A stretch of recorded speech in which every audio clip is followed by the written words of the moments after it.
What's up, guys? Your boy Mikey Garcia. Just want to recommend the Fat Attack Stack. Help you increase your stamina, increase your endurance, increase your energy levels, and also burn fat. So don't forget the Fat Attack Stack by Snack.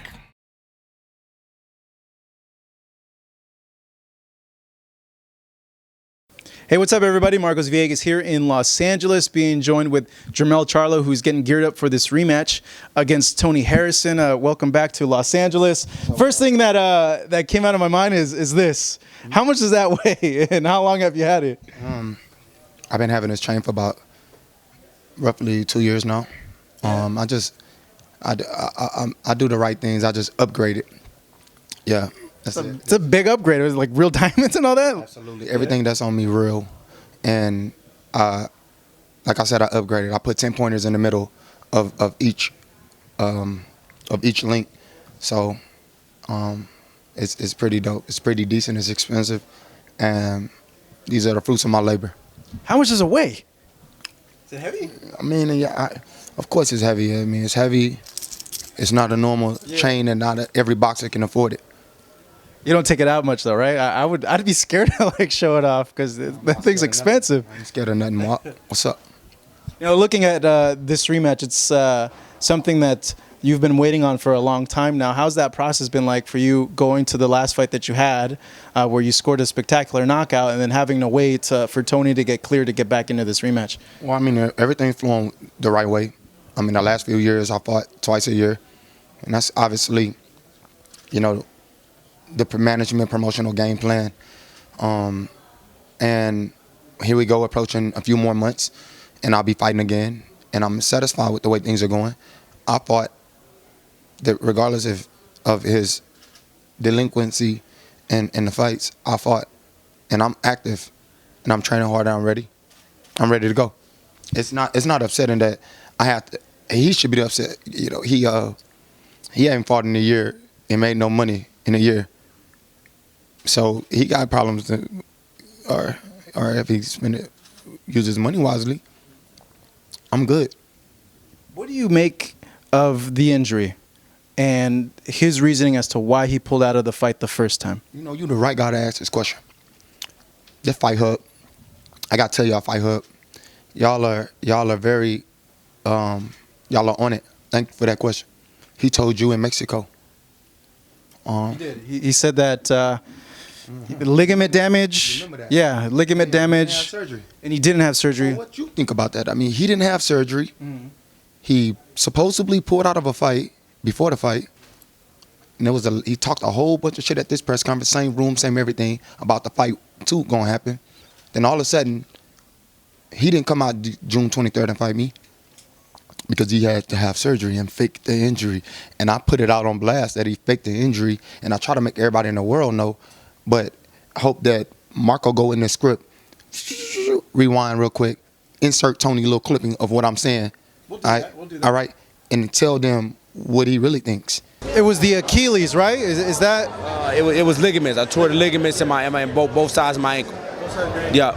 So the doctor gave you the clearance like when? Like, was it a few weeks ago or? Well, the doctor never gave me a clearance. No, the doctor can never tell me how I feel. You know what I mean? I didn't go through with the surgery because I didn't know how I would feel. You know, being a fighter, being that mobility is one of my best attributes. You know, doing all that with a rod in my ankle. So I just told him, I was straight. I didn't go through with it. I just let it heal on its own. Prayed to God every day. They say it's going to cause future problems, but I'm only here for the moment. He said, I'm back on the scene. I'm that boy. I'm dominant. He didn't want to go in all of these things, and his leg was all jacked up and all this, but he still said he's dealing with the same thing. So what happened? I mean, what really happened? I said he faked it. A lot of people in the world said I'm just talking shit and I'm not making sense. But to his fans and his peers and people that ride for him, did he let them down? Did he let you reporters down who recorded this last press conference that we had? So now he comes out of nowhere saying he's good to go. What was the purpose of pausing? Because he thought that maybe I need to fight someone else. I did. I blasted him in 3, sleeped him in 3, and I want all he did was just add it to the fire. the torch is lit. And if you put that torch next to gas, what happened? Everything else catch on fire. And his ass is gas. And we finna blaze his motherfucking ass. And that's it. And that's what I say. And that's how I feel. And if he like it or not, he got to deal with it. I'm not going to stop being who I am. I won that first fight. And he might have realized that he need to ride along with the championship title for a little bit longer. He didn't stall me. He stalled himself. He the one that missed out on the bag. His line's only paying the bag. When we happy what we do. I'm happy what I do, and I'm ready to fight again, December 21st. And you'll hear from him. So with that, you feel that he was avoiding the fight, that he was afraid to fight you feel, or was trying to buy himself more time to kind of improve, or like, what do you think the reason? Because I'm trying to think, like, what you just asked, like, you know. Man, that's a good question, right? I told you, we're going to ask him. We're going to have to ask him, why did he pull out this fight? What was the real essential reason for pulling out of the second fight? And do he really in his heart believe he won that first fight? Of course he said he won. That's why he the champion and all of this other shit. But I end up being the cornball, right? It's a smart-ass cornball. I must have known something before, because he did have an interview with you again, saying that I can just fake an injury. I can fake an injury, you know. And all of a sudden, we in camp. Shit ain't going right. But he got his ass knocked out in camp. He got his ass knocked out in camp. This camp? That's the one the last camp. leading up to the second fight that was supposed to take place June 23rd. Yeah. He got his ass knocked out. And that's why he possibly had to pull out of it. But I have to shut up and listen to everybody else and say, oh, yeah. So now I'm questioning the fact that, what is it? Is it that they don't like the Charlos? You like the Charlos? I like you guys. You guys are funny. Appreciate it, bro. Yeah. I mean, funny. Yeah, you guys crack me up. You say like a lot of funny stuff. Real shit, though. Yeah, you do. Reality is real life. I don't tend to be funny. Sometimes you scare me though, bro. You get like super intense. I'm not gonna lie. Because I don't like bullshit. You know, bullshit is bullshit. Yeah. And we're gonna call it out like it is. You know, it's some reporters that act like they about that life and they want to. You run up on this and you testing the wrong one. You know, it's a lot of people that don't understand this real life. Outside of boxing is real life. It's a real man outside of this boxing shit. You know, and I try to be the most realistic person in boxing. And I try to show the world that, you know, outside of boxing, I am who I am inside of boxing. Unfortunately, the upbringing created this monster. And I'm going to be a giant about it. And if I'm a giant, you got to beat me. And that shit that they put together that happened on the 22nd of December 2018 was bullshit. I fought my ass off, but it didn't affect me. I'm back. What I did, came back and got a spectacular knockout. And I'm hoping to do it again. What's done differently in this fight? I just interviewed him. He said that he feels you're a basic fighter, that you're not going to make much of the adjustments. Like when he sees you, he just feels overall he has your number. Like mentally he has your number, and he feels like coming into this fight that there's nothing you can do because he's confident that he's in your head and that you're a very basic fighter. Man, being in somebody's head is just the lamest shit that I could possibly hear.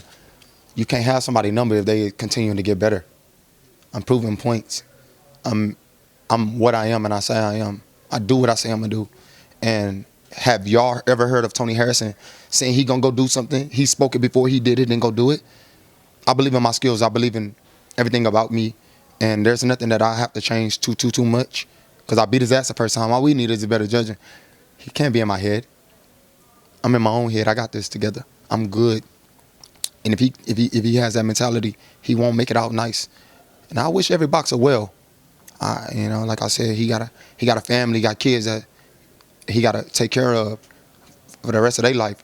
But this moment right here, you're playing with a different dog. I'm a different animal.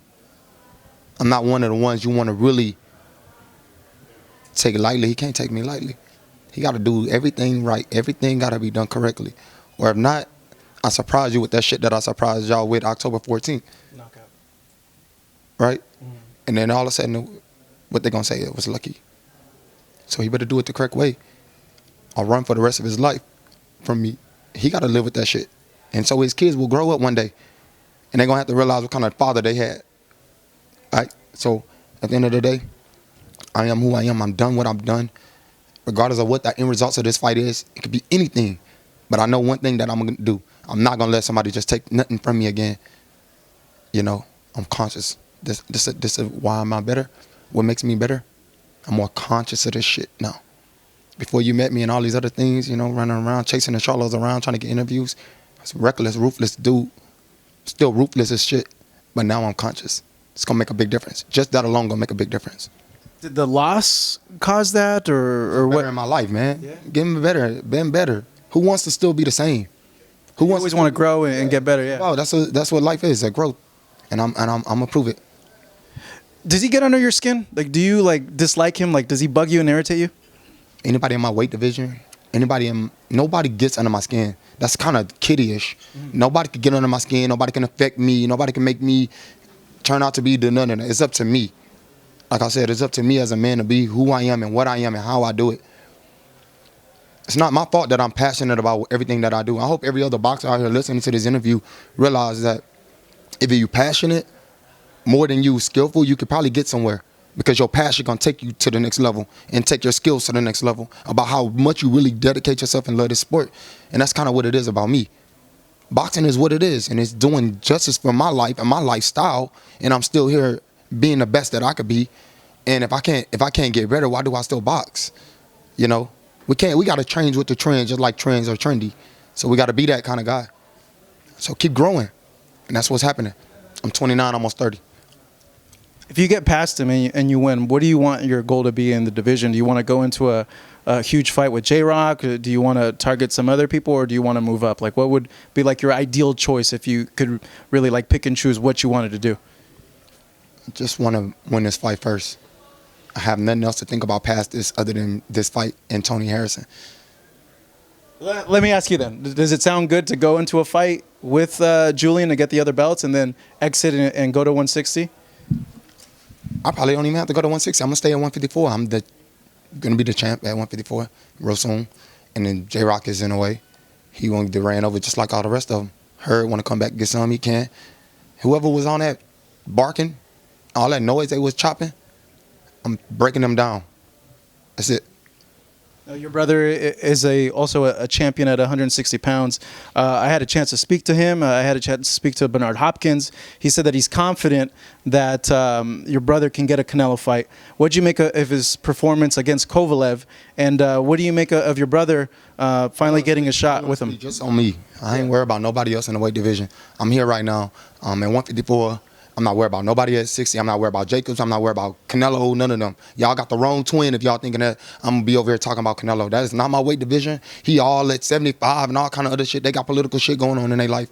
And I'm trying to finish this interview because you're a dope dude. But it's time to go talk shit to Tony Harrison. Let's see where his mind at, all right? That's what we stuck on, 154. Thank you so much. I really appreciate that, and good seeing you. And I really look forward to your fight because the first one was good. I know you guys are going to go at it right now at the press conference, and it's going to be a good fight. Thank you so much, Jermell. Thank you.